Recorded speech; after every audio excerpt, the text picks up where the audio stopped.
Welcome back to the best football show. As you can tell, I have not been in a film room for the last 9 days. I've been deep into the Caribbean, enjoying that life, refreshing, regenerating, recharging, all that kind of good stuff, and now ready for draft season, which really has already kicked off. But now that we're all headed to Indianapolis, including myself, I leave Thursday morning.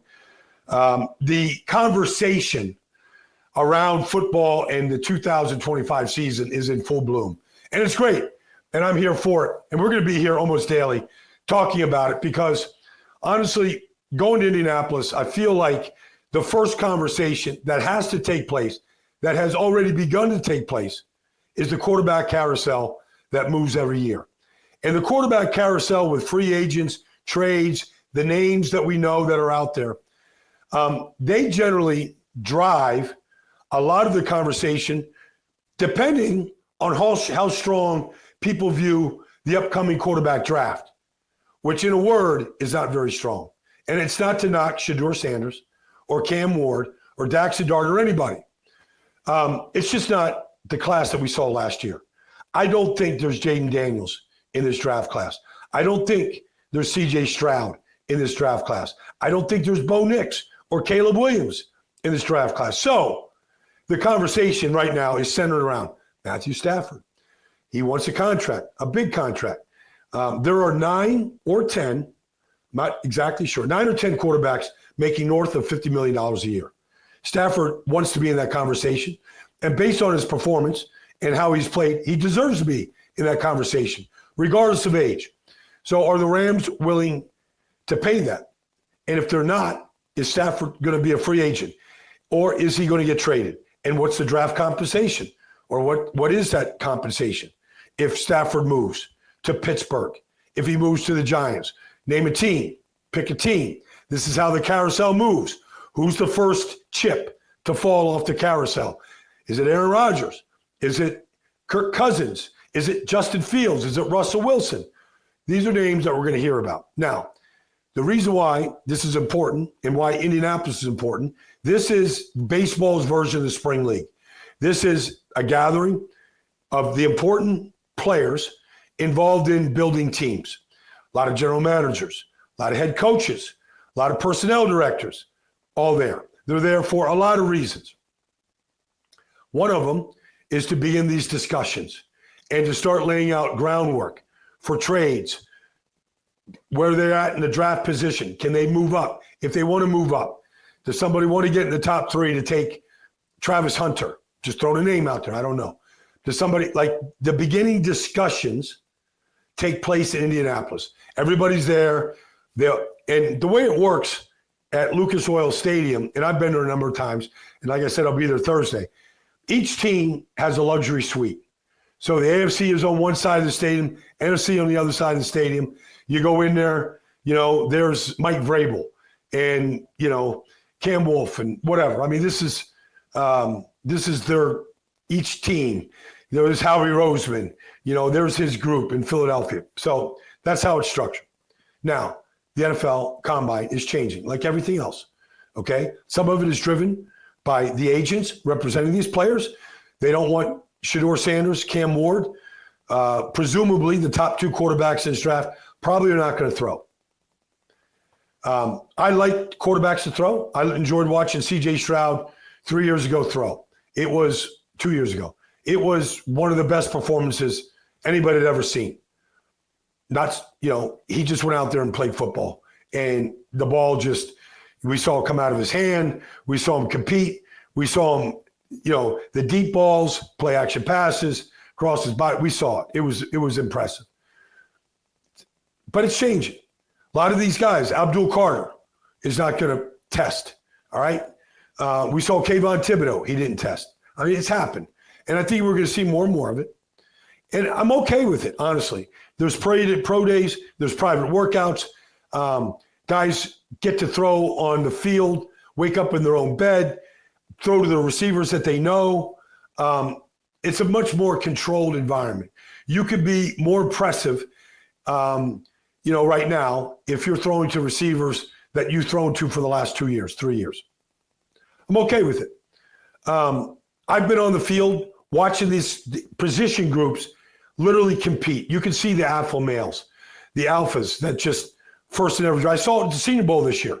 I saw guys that lined up first for every single drill. Couldn't wait to demonstrate how to run the drill. There's things that you could glean. Now, one of the things that's important for the combine, and I'm not all about measurables and 40 times and vertical jump, because for every Xavier Worthy out there, I can show you Devontae Adams, who ran a 4.58 40 and was the 8th receiver taken, and he might have been him in, he's one of the best receivers for the 2014 class. Mike Evans, Devontae Adams, probably the two best receivers from that class 10 years later. One had great size. The speed didn't matter to Mike Evans. Devontae Adams dropped the 8th receiver taken, slow 40 time by other standards, but a great player. So I'm not in love with all of this stuff in all these Olympics that they, the underwear Olympics, whatever you want to call it. I'm not in love with a lot of it. I don't know why you would want to show an offensive lineman or defense lineman starting on his back and then jumping up and getting into some drill. Like, I don't, it makes no sense to me. But there are certain things that transfer. One of them, if you watch the Super Bowl and you watch Joe Thuney play left tackle for Kansas City, like he was a good answer and a good Band-Aid to the Chiefs' problems at left tackle. Starting in week 14, when we went out there and he played against Myles Garrett, had a great game. But in the Super Bowl, Joe Thuney got exposed. He was a tackle at North Carolina State in college. He's been an all-pro guard. But his arm length isn't big enough to play left tackle. Jalix Hunt, Josh Sweat, these guys got the best of Jalen of them in the Super Bowl. Like, it got exposed. So arm length, it's an important measurement for defensive linemen. For offensive linemen, when DeJuan Jones goes out there and he's got an arm length of 36.5 inches, and he goes out there and does a great job in his rookie year at right tackle against TJ Watt, you go, TJ Watt had a hard time beating him. He just did. The length was too much. So these things are important. They're important. So you get that. You get the medical, all right? There's things out there. You get some of the red tape around players that sort of gets engulfed. You get some interviews that can be valuable if a player's had an issue, if players played in 3 different systems. What system do you prefer? Like, there's things to glean. So it's an important 5 days in Indianapolis. Plus, Jacksonville has a new general manager, okay? How's he go about his business? He's 34 years old. Him and Liam Cohen, the new regime in Jacksonville. Like, how do they conduct their business at the combine? You learn some things along the way. So I think the combine is changing. And I'm okay with the changes. Guys, we're waiting, save for the private workout. I get that. But look, Xavier Worthy last year got taken in the first round because he ran the fastest 40-yard dash at Indy ever. I think it got him taken in the first round. You could get overdrafted. Mike Mamula's name always comes up. 1995, Boston College. Eagles take him with the 7th pick. Mike Mamula was a good football player in the NFL for a long time with the Philadelphia Eagles. He's not the 7th pick. He's not a Hall of Famer, but he was a good player. Guys are going to get overdrafted based on some measurables, how high they jump, how fast they run. You can find good players at every position that have become Pro Bowl players that didn't have great combines or weren't invited to the combine. Brandon Brooks was a Pro Bowl, All-Pro right guard in Houston and Philadelphia for a decade, wasn't invited to the combine, okay? So there's things you want to see. There's guys that were injured in college. They're invited to the combine. Have they overcome the injury? Are they healthy? There's value. There's value to it. I'm excited about going. It's been a while since I've been there. So I want to eyeball a lot of these kids. Like when I was at the Senior Bowl and you see this year's crop of defensive linemen, there's no question. It is the star of the upcoming draft. But all you have to do is just eyeball these kids. I don't care who it is, Mike Green, pick a name. There is talent on the defensive line. And if you want to build your defensive front, this is a good draft to go do it. The last thing I want to get to today is it now has been exposed, outed, that the Green Bay Packers have an issue with the Tush Push. In Philadelphia, I live here, we prefer the Philly Shove. It's got its own nicknames. It has been discussed in the past now, too. This isn't the first time a team has come out and said, we want to ban this. This is our reasons. And you can find support for it. Bill Cowher came out and said, it's not a football play, it's a rugby play.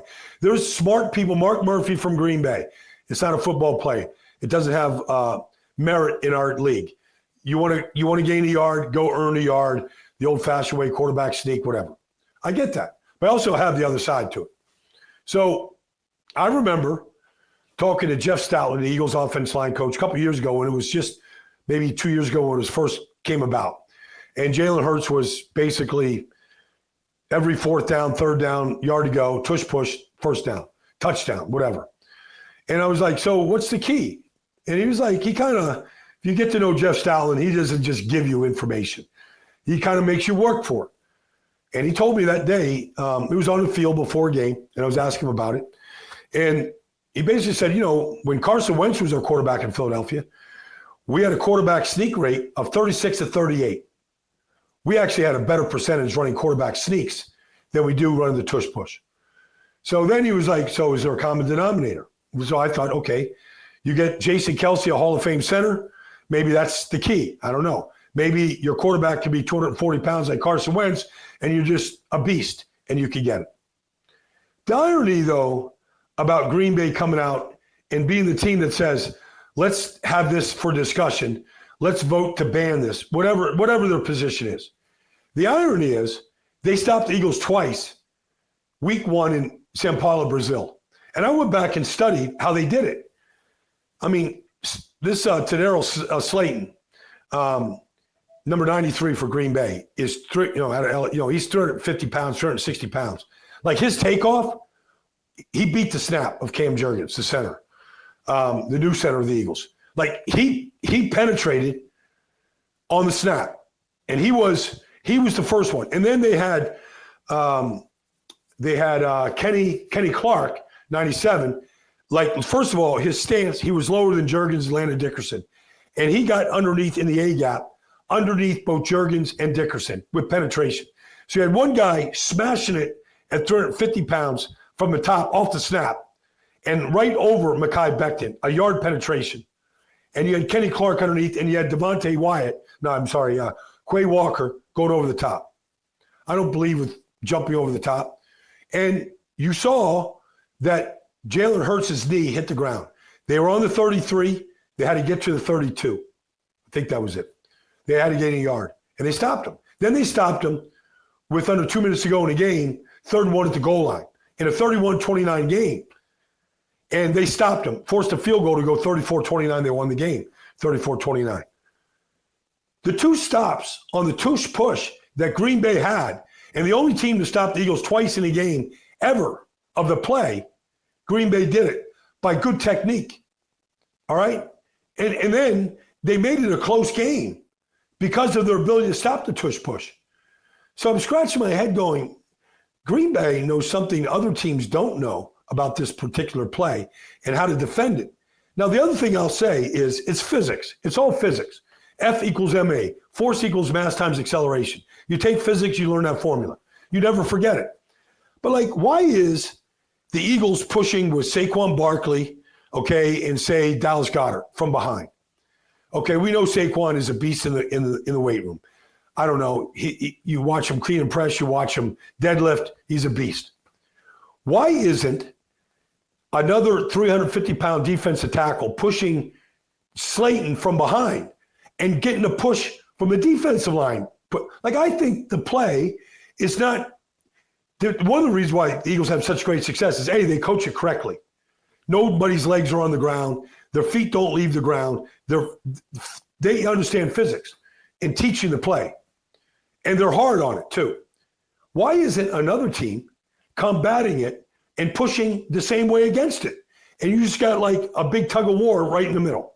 Like, I don't see anybody doing that. I don't see a 350-pound defensive tackle pushing Vita Vea from Tampa up the middle and giving him extra boost and momentum. anyways, that's my take on the Tush Push. Green Bay, putting it out there for discussion. Troy Vincent has said we'll open it up, whatever. Maybe it gets banned, maybe it doesn't. Maybe Bill Cowher's right. Maybe it's not a football play. Maybe it's a rugby play. It doesn't have any place. I can argue both sides. I'll argue that the Eagles coach it better and have perfected it better. I mean, still don't know if Josh Allen got the yard or didn't get the yard. Maybe it made the difference if they'd perfected the play better in that playoff game against Baltimore, and maybe they go on and play the Chiefs. I don't know. Anyways, it's for the discussion. I went back and studied it. It's on my social media. It's on my Twitter. It's on my Instagram this morning. Go take a look at it. I coach it up, show how Green Bay stopped it. Anyways, that's been the best football show. Come back here every day. We're going to be here. I'll be in Indianapolis Thursday, Friday, Saturday, talking about what I see. So come back and join me tomorrow on the best football show. Thanks for joining me, everybody. Have a great day.